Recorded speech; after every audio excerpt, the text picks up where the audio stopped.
ଦ୍ୱିତୀୟ ପିତର ଏକ ପର୍ବ।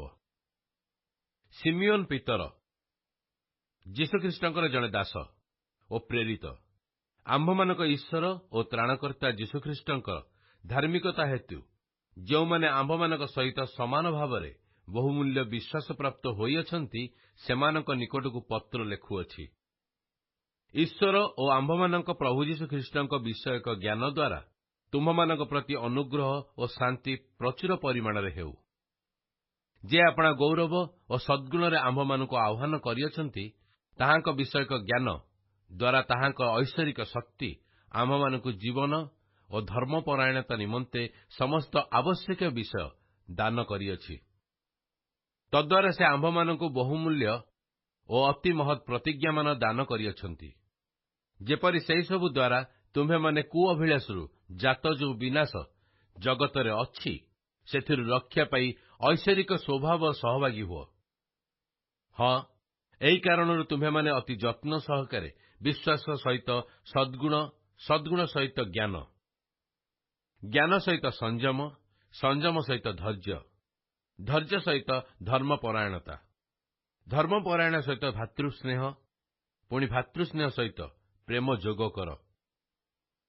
ଏହିସବୁ ତୁମମାନଙ୍କଠାରେ ବୃଦ୍ଧି ପାଇଲେ ଆମ୍ଭମାନଙ୍କର ପ୍ରଭୁ ଯୀଶୁଖ୍ରୀଷ୍ଟଙ୍କ ବିଷୟକ ଜ୍ଞାନରେ ପୂର୍ଣ୍ଣତା ଲାଭ କରିବା ନିମନ୍ତେ ତୁମମାନଙ୍କୁ ଶିଥିଳ ଓ ଫଳଶୂନ୍ୟ ହେବାକୁ ଦେବ ନାହିଁ। ମାତ୍ର ଏହିସବୁ ଯାହାଠାରେ ନାହିଁ, ସେ ଦୂରଦର୍ଶୀ ନ ହୋଇ ଅନ୍ଧ ହୋଇଅଛି, ପୁଣି ଆପଣା ଆପଣା ପୂର୍ବକୃତ ପାପରୁ ପରିଷ୍କୃତ ହେବା ବିଷୟ ପାସୋରି ଯାଇଅଛି। ଅତଏବ ହେ ଭାଇମାନେ, ତୁମ୍ଭେମାନେ ଆପଣା ଆପଣା ଆହ୍ୱାନ ଓ ମନୋନୟକୁ ସ୍ଥିର କରିବା ନିମନ୍ତେ ଅଧିକ ଯତ୍ନଶୀଳ ହୁଅ। ଯେଣୁ ଏପରି କଲେ ତୁମ୍ଭେମାନେ କେବେହେଁ ଝୁଣ୍ଟି ପଡ଼ିବ ନାହିଁ। ଆଉ ଏହି ପ୍ରକାରେ ଆମ୍ଭମାନଙ୍କର ପ୍ରଭୁ ଓ ତ୍ରାଣକର୍ତ୍ତା ଯୀଶୁଖ୍ରୀଷ୍ଟଙ୍କ ଅନନ୍ତ ରାଜ୍ୟରେ ସ୍ୱଚ୍ଛନ୍ଦରେ ପ୍ରବେଶ କରିବାକୁ ତୁମ୍ଭମାନଙ୍କୁ ଦିଆଯିବ। ଅତଏବ ତୁମ୍ଭେମାନେ ଯଦ୍ୟପି ଏହିସବୁ ବିଷୟ ଜାଣ ଓ ପ୍ରାପ୍ତ ସତ୍ୟରେ ସ୍ଥିରୀକୃତ ହୋଇଅଛ, ତଥାପି ମୁଁ ଏହିସବୁ ବିଷୟ ତୁମ୍ଭମାନଙ୍କୁ ସ୍ମରଣ କରାଇବାକୁ ସର୍ବଦା ପ୍ରସ୍ତୁତ ହୋଇ ରହିବି। ଆମ୍ଭମାନଙ୍କ ପ୍ରଭୁ ଯୀଶୁଖ୍ରୀଷ୍ଟ ମୋତେ ଯେପରି ଜଣାଇଅଛନ୍ତି, ତଦନୁସାରେ ଶୀଘ୍ର ମୋତେ ଏହି ଶରୀର ରୂପ ତମ୍ବୁ ଯେ ତ୍ୟାଗ କରିବାକୁ ହେବ, ଏହା ଜାଣି ଯେ ପର୍ଯ୍ୟନ୍ତ ଏହି ତମ୍ବୁରେ ଥାଏ, ସେ ପର୍ଯ୍ୟନ୍ତ ତୁମ୍ଭମାନଙ୍କୁ ସ୍ମରଣ କରାଇ ଜାଗ୍ରତ କରାଇବା ବିହିତ ମନେ କରୁଅଛି।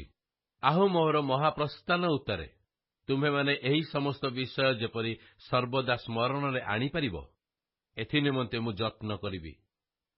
କାରଣ ଆମ୍ଭେମାନେ ଯେତେବେଳେ ଆମ୍ଭମାନଙ୍କ ପ୍ରଭୁ ଯୀଶୁଖ୍ରୀଷ୍ଟଙ୍କ ଶକ୍ତି ଓ ଆଗମନ କଥା ତୁମ୍ଭମାନଙ୍କୁ ଜଣାଇଲୁ, ସେତେବେଳେ ଚତୁରତା ସହ କଳ୍ପିତ କୌଣସି କାହାଣୀ ଅବଲମ୍ବନ କରିନଥିଲୁ, ମାତ୍ର ତାହାଙ୍କ ମହିମାର ଚାକ୍ଷୁଷ ସାକ୍ଷୀ ହୋଇଥିଲୁ।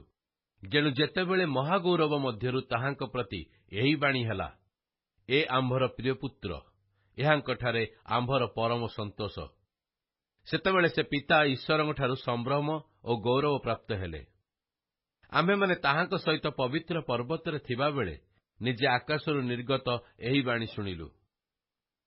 ଏଥିରେ ଭାବବାଣୀ ଆମ୍ଭମାନଙ୍କ ନିକଟରେ ଅଧିକ ଦୃଢ଼ ହୋଇଅଛି। ତୁମ୍ଭେମାନେ ତାହା ଅନ୍ଧକାରମୟ ସ୍ଥାନରେ ପ୍ରଜ୍ୱଳିତ ହେଉଥିବା ପ୍ରଦୀପ ସଦୃଶ୍ୟ ମନେକରି ରାତି ପାହାନ୍ତା ନ ହେବା ପର୍ଯ୍ୟନ୍ତ ଓ ତୁମ୍ଭମାନଙ୍କ ହୃଦୟରେ ପ୍ରଭାତି ତାରା ଉଦିତ ନ ହେବା ପର୍ଯ୍ୟନ୍ତ ତାହା ପ୍ରତି ମନୋଯୋଗ କଲେ ଭଲ ହେବ।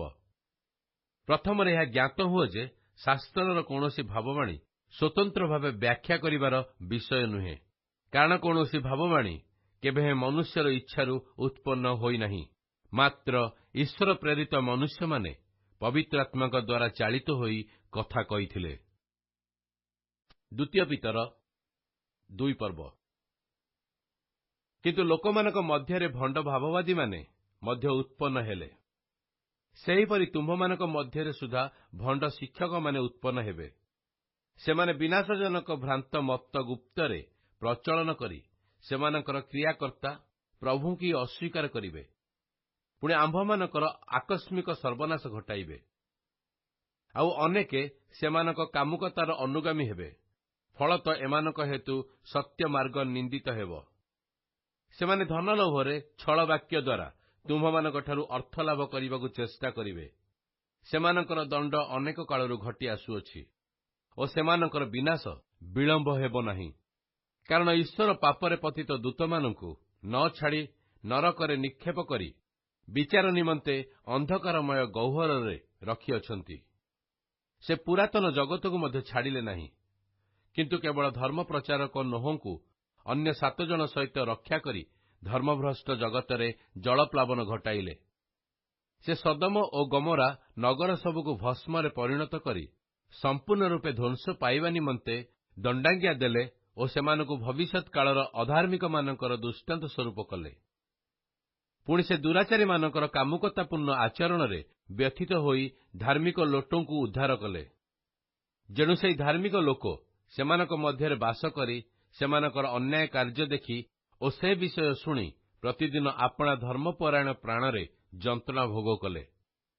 ଏହି ପ୍ରକାର ପ୍ରଭୁ ଧର୍ମପରାୟଣମାନଙ୍କୁ ପରୀକ୍ଷାରୁ ରକ୍ଷା କରିବାକୁ, ପୁଣି ଅଧାର୍ମିକମାନଙ୍କୁ, ବିଶେଷତଃ ଯେଉଁମାନେ ଶରୀରର କୁତ୍ସିତ କାମାଭିଳାଷରେ ଚାଳିତ ହୋଇ ପ୍ରଭୁତ୍ୱ ଅବଜ୍ଞା କରନ୍ତି, ସେମାନଙ୍କୁ ବିଚାର ଦିନ ନିମନ୍ତେ ଦଣ୍ଡର ଅଧୀନରେ ରଖିବାକୁ ଜାଣନ୍ତି। ସେମାନେ ଦୁଃସାହସ ଓ ସ୍ୱେଚ୍ଛାକାରୀ ହୋଇ ଅଲୌକିକ ଶକ୍ତିମାନଙ୍କର ନିନ୍ଦା କରିବାକୁ ଭୟ କରନ୍ତି ନାହିଁ। ଯଦ୍ୟପି ଅଧିକ ଶକ୍ତି ଓ ପରାକ୍ରମୀ ଦୂତମାନେ ପ୍ରଭୁଙ୍କ ଛାମୁରେ ନିନ୍ଦା କରି ସେମାନଙ୍କର ବିଚାର କରନ୍ତି ନାହିଁ। କିନ୍ତୁ ଏମାନେ ଅଜ୍ଞାନ ପଶୁତୁଲ୍ୟ, ସ୍ୱଭାବ ଅନୁସାରେ ଧୃତ ଓ ବିନଷ୍ଟ ହେବା ନିମନ୍ତେ ଜାତ ହୋଇ ଯେଉଁ ଯେଉଁ ବିଷୟ ଅଜ୍ଞାତ, ସେହି ବିଷୟର ନିନ୍ଦା କରି ସେଗୁଡ଼ାକର ବିନାଶରେ ନିଜେ ନିଜେ ବିନଷ୍ଟ ହେବେ। ପୁଣି ଅନ୍ୟାୟ ବେତନ ସ୍ୱରୂପେ ଅଧର୍ମର ଫଳ ଭୋଗ କରିବେ। ସେମାନେ ଦିନବେଳେ ବିଳାସ କରିବାରେ ସୁଖ ପାଆନ୍ତି, ପୁଣି କଳଙ୍କ ଓ ନିନ୍ଦାର କାରଣ ହୋଇ ତୁମ୍ଭମାନଙ୍କ ସହିତ ଭୋଜନପାନରେ ସୁଖ ପାଇବା ସମୟରେ ଆପଣମାନଙ୍କର ଭ୍ରଷ୍ଟ କଳ୍ପନାରେ ଉନ୍ନତ ହୁଅନ୍ତି। ସେମାନଙ୍କର ଚକ୍ଷୁ ବ୍ୟଭିଚାରରେ ପରିପୂର୍ଣ୍ଣ ହୋଇ ପାପରୁ କ୍ଷାନ୍ତ ହୁଏ ନାହିଁ। ସେମାନେ ଚଞ୍ଚଳମତି ଲୋକମାନଙ୍କୁ ପ୍ରଲୋଭିତ କରନ୍ତି। ସେମାନଙ୍କର ହୃଦୟ ଧନଲୋଭରେ ଅଭ୍ୟସ୍ତ। ସେମାନେ ଅଭିଶାପର ସନ୍ତାନ। ସେମାନେ ଅନ୍ୟାୟ ବେତନର ଲାଳସାକାରୀ ବିୟୋଗର ପୁତ୍ର ବିଲିଆମର ମାର୍ଗ ଅନୁସରଣ କଲେ ଓ ସତ୍ୟ ମାର୍ଗ ପରିତ୍ୟାଗ କରି ବିପଥଗାମୀ ହେଲେ। କିନ୍ତୁ ସେ ଆପଣା ଅପରାଧ ସକାଶେ ଅନୁଯୋଗ ପ୍ରାପ୍ତ ହେଲା। ଗୋଟିଏ ମୂକ ପଶୁ ମନୁଷ୍ୟ ସ୍ୱରରେ କଥା କହି ଭାବବାଦୀର ଉନ୍ମତ୍ତତାରୁ ନିବୃତ୍ତ କଲା। ସେମାନେ ନିର୍ଜଳ ନିର୍ଝର ଓ ପ୍ରଚଣ୍ଡ ବାୟୁରେ ଚାଳିତ ମେଘତୁଲ୍ୟ। ସେମାନଙ୍କ ନିମନ୍ତେ ଘୋର ଅନ୍ଧକାର ରକ୍ଷିତ ହୋଇଅଛି। କାରଣ ସେମାନେ ନିରର୍ଥକ ଅହଙ୍କାରର କଥା କହି ଭ୍ରାନ୍ତ ଆଚରଣକାରୀମାନଙ୍କଠାରୁ ପ୍ରାୟ ଉଦ୍ଧାର ପାଉଥିବା ଲୋକମାନଙ୍କୁ ଶାରୀରିକ ସୁଖବିଳାସରେ କାମୁକତା ଦ୍ୱାରା ପ୍ରଲୋଭିତ କରନ୍ତି। ସେମାନେ ସେମାନଙ୍କୁ ସ୍ୱାଧୀନତାର ପ୍ରତିଜ୍ଞା ଦିଅନ୍ତି, କିନ୍ତୁ ନିଜେ ବିନାଶକର ଦାସ ଅଟନ୍ତି। କାରଣ ଯେ ଯାହା ପରାସ୍ତ ହୁଏ ସେ ସେଥିର ଦାସ। ଯେଣୁ ସେମାନେ ଯଦି ପ୍ରଭୁ ଓ ତ୍ରାଣକର୍ତ୍ତା ଯୀଶୁଖ୍ରୀଷ୍ଟଙ୍କ ବିଷୟକ ଜ୍ଞାନ ଦ୍ୱାରା ସଂସାରର ଅଶୁଚିତାରୁ ରକ୍ଷା ପାଇ ପୁନର୍ବାର ସେଥିର ବନ୍ଧନରେ ଆବଦ୍ଧ ହୋଇ ପରାସ୍ତ ହୁଅନ୍ତି, ତାହାହେଲେ ସେମାନଙ୍କର ପ୍ରଥମ ଦଶା ଅପେକ୍ଷା ଶେଷ ଦଶା ଅଧିକ ମନ୍ଦ ହୁଏ। କାରଣ ଧାର୍ମିକତାର ମାର୍ଗ ଜାଣି ଆପଣମାନଙ୍କ ନିକଟରେ ସମର୍ପିତ ପବିତ୍ର ଆଜ୍ଞାରୁ ବିମୁଖ ହେବା ଅପେକ୍ଷା ବରଂ ସେହି ମାର୍ଗ ନ ଜାଣିବା ସେମାନଙ୍କ ପକ୍ଷରେ ଭଲ ହୋଇଥାନ୍ତା। କୁକୁର ଆପଣା ବାନ୍ତି ଖାଇବାକୁ ଓ ଧୌତ ହୋଇଥିବା ଘୁଷୁରି କାଦୁଅରେ ଲୋଟିବାକୁ ପୁନର୍ବାର ଫେରେ। ଏହି ସତ୍ୟ ଦୃଷ୍ଟାନ୍ତ ବାକ୍ୟ ସେମାନଙ୍କ ପ୍ରତି ଘଟିଅଛି। ଦ୍ୱିତୀୟ ପିତର 3 ପର୍ବ। ହେ ପ୍ରିୟମାନେ, ମୁଁ ବର୍ତ୍ତମାନ ତୁମ୍ଭମାନଙ୍କ ନିକଟକୁ ଏହି ଦ୍ୱିତୀୟ ପତ୍ର ଲେଖୁଅଛି। ତୁମ୍ଭେମାନେ ଯେପରି ପବିତ୍ର ଭାବବାଦୀମାନଙ୍କ ଦ୍ୱାରା ପୂର୍ବକାଳରେ ଉକ୍ତ ବାକ୍ୟ ସବୁ, ପୁଣି ତୁମ୍ଭମାନଙ୍କର ପ୍ରେରିତମାନଙ୍କ ଦ୍ୱାରା କଥିତ ପ୍ରଭୁ ଓ ତ୍ରାଣକର୍ତ୍ତାଙ୍କର ଆଜ୍ଞାଗୁଡ଼ିକ ସ୍ମରଣରେ ରଖ, ଏଥିନିମନ୍ତେ ଉଭୟ ପତ୍ରରେ ମୁଁ ତୁମ୍ଭମାନଙ୍କୁ ସେହିସବୁ ସ୍ମରଣ କରାଇ ତୁମ୍ଭମାନଙ୍କ ସରଳ ମନକୁ ଉତ୍ତେଜିତ କରିବାକୁ ଚେଷ୍ଟା କରୁଅଛି। ପ୍ରଥମେ ଏହା ଜ୍ଞାତ ହୁଅ ଯେ ଶେଷ କାଳରେ ଆପଣା ଆପଣା ଅଭିଳାଷ ଅନୁସାରେ ଆଚରଣକାରୀ ପରିହାସକ ଲୋକେ ଉପସ୍ଥିତ ହୋଇ ପରିହାସ କରିବେ। ତାହାଙ୍କ ଆଗମନର ପ୍ରତିଜ୍ଞା କାହିଁ? କାରଣ ପିତୃପୁରୁଷମାନଙ୍କର ମହାନିଦ୍ରାପ୍ରାପ୍ତ ହେବା ସମୟଠାରୁ ଏପର୍ଯ୍ୟନ୍ତ ସମସ୍ତ ବିଷୟ ସୃଷ୍ଟିର ଆରମ୍ଭରେ ଯେପରି ଥିଲା ସେହିପରି ରହିଅଛି। ସେମାନେ ଜାଣି ଜାଣି ଭୁଲିଯାଆନ୍ତି ଯେ ପୁରାକାଳରେ ଆକାଶମଣ୍ଡଳ ଓ ଈଶ୍ୱରଙ୍କ ବାକ୍ୟ ଦ୍ୱାରା ଜଳରୁ ନିର୍ଗତ ଓ ଜଳରେ ଅବସ୍ଥିତ ପୃଥିବୀ ଥିଲା। ଆଉ ତଦ୍ୱାରା ସେହି କାଳର ଜଗତ ଜଳରେ ପ୍ଲାବିତ ହୋଇ ବିନଷ୍ଟ ହେଲା। ପୁଣି ଏହି ବର୍ତ୍ତମାନ ଆକାଶମଣ୍ଡଳ ଓ ପୃଥିବୀ ସେହି ବାକ୍ୟ ଦ୍ୱାରା ଅଧାର୍ମିକ ଲୋକମାନଙ୍କର ବିଚାର ଓ ବିନାଶର ଦିନ ପର୍ଯ୍ୟନ୍ତ ସଞ୍ଚିତ ହୋଇ ଅଗ୍ନି ନିମନ୍ତେ ରକ୍ଷିତ ହୋଇଅଛି। କିନ୍ତୁ ହେ ପ୍ରିୟମାନେ, ପ୍ରଭୁଙ୍କ ନିକଟରେ ଗୋଟିଏ ଦିନ ଯେ ସହସ୍ର ବର୍ଷ ତୁଲ୍ୟ ଓ ସହସ୍ର ବର୍ଷ ଯେ ଗୋଟିଏ ଦିନ ତୁଲ୍ୟ, ଏହି ବିଶେଷ ବିଷୟ ତୁମ୍ଭେମାନେ ଭୁଲିଯାଅ ନାହିଁ। ବିଳମ୍ବ ବୋଲି ଯେପରି କେତେକ ଭାବନ୍ତି, ପ୍ରଭୁ ଆପଣା ପ୍ରତିଜ୍ଞା ବିଷୟରେ ସେପରି ବିଳମ୍ବ କରନ୍ତି ନାହିଁ। କିନ୍ତୁ ଯେପରି କେହି ବିନଷ୍ଟ ନ ହୁଅନ୍ତି, ବରଂ ସମସ୍ତେ ମନ ପରିବର୍ତ୍ତନ କରନ୍ତି, ଏହା ଇଚ୍ଛା କରି ସେ ତୁମ୍ଭମାନଙ୍କ ପ୍ରତି ଦୀର୍ଘ ସହିଷ୍ଣୁ ଅଟନ୍ତି। ପ୍ରଭୁଙ୍କ ଦିନ ଚୋରର ପରି ଉପସ୍ଥିତ ହେବ। ସେଦିନ ଆକାଶମଣ୍ଡଳ ମହାଶବ୍ଦ ସହ ଲୋପ ପାଇବ। ପୁଣି ମୌଳିକ ବସ୍ତୁ ସବୁ ପ୍ରଚଣ୍ଡ ଉତ୍ତାପରେ ତରଳିଯିବ ଏବଂ ପୃଥିବୀ ଓ ତନ୍ମଧ୍ୟସ୍ଥ ମନୁଷ୍ୟକୃତ ବସ୍ତୁ ସବୁ ଦଗ୍ଧ ହେବ। ଏହି ସମସ୍ତ ବିଷୟ ଏହି ପ୍ରକାର ଲୁପ୍ତ ହେବାରୁ ଈଶ୍ୱରଙ୍କ ଯେଉଁ ଦିନରେ ଆକାଶମଣ୍ଡଳ ଜଳି ଉଠି ଲୁପ୍ତ ହେବ ଓ ମୌଳିକ ବସ୍ତୁ ସବୁ ପ୍ରଚଣ୍ଡ ଉତ୍ତାପରେ ତରଳିଯିବ, ସେହି ଦିନର ଆଗମନର ଅପେକ୍ଷା କରି ତାହା ଯେପରି ଶୀଘ୍ର ଆସିବ, ଏଥିପାଇଁ ତୁମ୍ଭମାନଙ୍କର କିପରି ସଦାଚାରୀ ଓ ଧର୍ମପରାୟଣ ହେବା ଉଚିତ। ଆମ୍ଭେମାନେ ତାହା ପ୍ରତିଜ୍ଞା ଅନୁସାରେ ଗୋଟିଏ ନୂତନ ଆକାଶମଣ୍ଡଳ ଓ ନୂତନ ପୃଥିବୀର ଅପେକ୍ଷାରେ ଅଛୁ, ଯାହା ଧାର୍ମିକତାର ଆବାସସ୍ଥଳ ହେବ। ଅତଏବ ହେ ପ୍ରିୟମାନେ, ତୁମ୍ଭେମାନେ ଏହି ସମସ୍ତ ବିଷୟ ଅପେକ୍ଷା କରୁଥିବାରୁ ତାହାଙ୍କ ଛାମୁରେ ଯେପରି ନିଷ୍କଳଙ୍କ ଓ ଅନିନ୍ଦନୀୟ ହୋଇ ଶାନ୍ତିରେ ଥିବାର ଦେଖାଯିବ, ଏଥିପାଇଁ ଯତ୍ନ କର। ପୁଣି ଆମ୍ଭମାନଙ୍କର ପ୍ରଭୁଙ୍କର ଦୀର୍ଘ ସହିଷ୍ଣୁତା ତ୍ରାଣଜନକ ବୋଲି ଜ୍ଞାନ କର। ଆମ୍ଭମାନଙ୍କ ପ୍ରିୟ ଭ୍ରାତା ପାଉଲ ମଧ୍ୟ ଆପଣାର ଦତ୍ତ ଜ୍ଞାନାନୁସାରେ ତୁମ୍ଭମାନଙ୍କ ନିକଟକୁ ସେପରି ଲେଖିଅଛନ୍ତି। ସେ ଆପଣାର ସମସ୍ତ ପତ୍ରରେ ମଧ୍ୟ ଏହିସବୁ ବିଷୟ ଉଲ୍ଲେଖ କରି ସେହି ପ୍ରକାର କହନ୍ତି। ସେହିସବୁରେ ଏପରି କେତେକ ବିଷୟ ଅଛି, ଯାହାକି ବୁଝିବାକୁ ଜଟିଳ।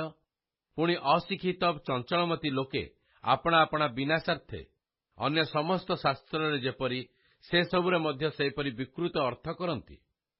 ଅତଏବ ହେ ପ୍ରିୟମାନେ, ତୁମ୍ଭେମାନେ ପୂର୍ବରୁ ଏହିସବୁ ଜାଣି ସତର୍କ ହୋଇଥାଅ। କାଳେ ଦୁରାଚାରୀମାନଙ୍କ ଭ୍ରାନ୍ତିରେ ପଡ଼ି ତୁମ୍ଭେମାନେ ମଧ୍ୟ ଆପଣମାନଙ୍କ ଦୃଢ଼ତାରୁ ସ୍ଫଳିତ ହୁଅ।